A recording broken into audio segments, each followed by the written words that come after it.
à tous, j'espère que vous allez bien. On se retrouve pour une nouvelle mise en page de mon Happy Planner et je m'équipe cette fois-ci de mes surligneurs Tombow donc que j'ai acheté sur une vente privée.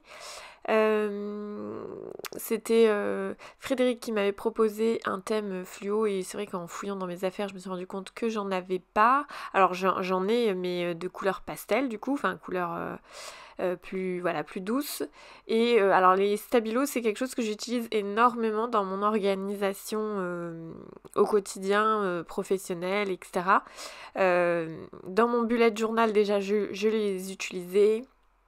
En fait je me suis rendu compte que d'ailleurs c'est mes stabilos qui étaient le fil conducteur de mon organisation, c'est-à-dire que j'avais un code couleur et c'était vraiment ce code couleur il était respecté uniquement par mes stabilos, enfin mes surligneurs.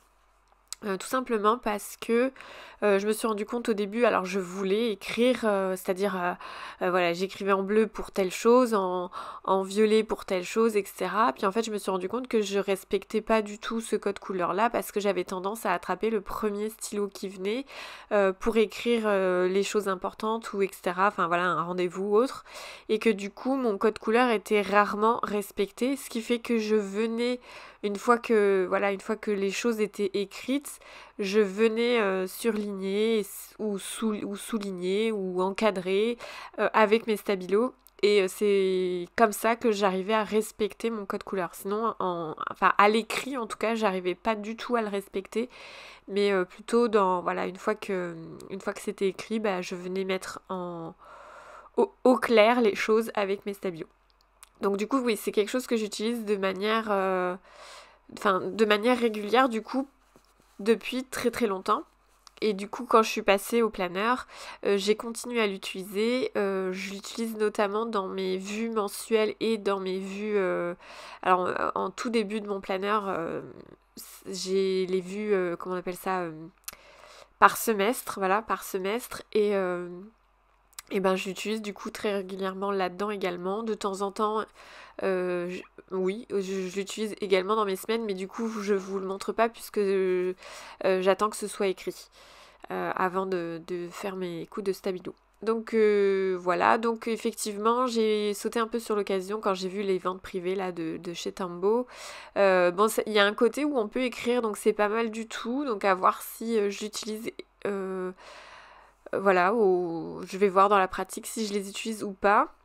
Je vous fais pas d'explication sur ma mise en page parce que clairement il y a vraiment rien de compliqué. J'ai fait quelque chose de très très simple qui fait un peu festif à anniversaire. J'ai d'ailleurs utilisé le côté stylo de mes surligneurs avec... Enfin voilà, je voulais essayer de donner un petit côté ambiance festive. Alors j'ai normalement, on va dire... ouais, j'ai plusieurs trucs de prévus cette semaine-là. Et j'espère... Pardon, excusez-moi. J'espère que j'aurai de bonnes nouvelles cette semaine-là. Donc on verra. Je vous en parlerai plus tard.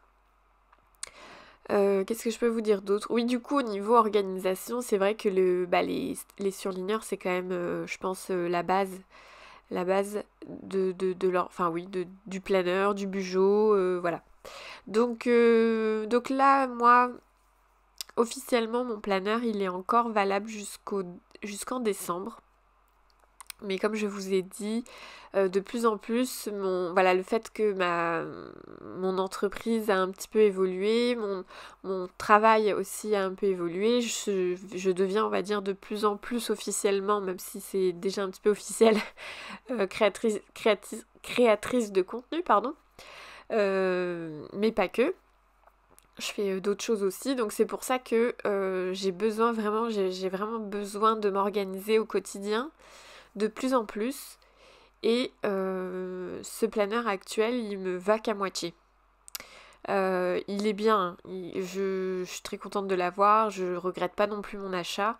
C'est juste que de plus en plus, il me faut plus d'espace pour noter. Et c'est vrai que je fais beaucoup de décoration aussi, hein, c'est un peu de ma faute. Je pourrais l'utiliser de manière totalement minimaliste et ne plus décorer. Mais ça n'empêche pas qu'il me faut des pages supplémentaires et que j'arrive pas à faire ça de manière comment on dit, j'ai du mal à, voilà, j'aime pas aller sur l'ordinateur, me faire une page, parce qu'en fait souvent je vais mettre 3 plombes à me faire une mise en page, alors que si j'avais mes petits points de bugeot, je pense que ma mise en page serait bien plus rapide.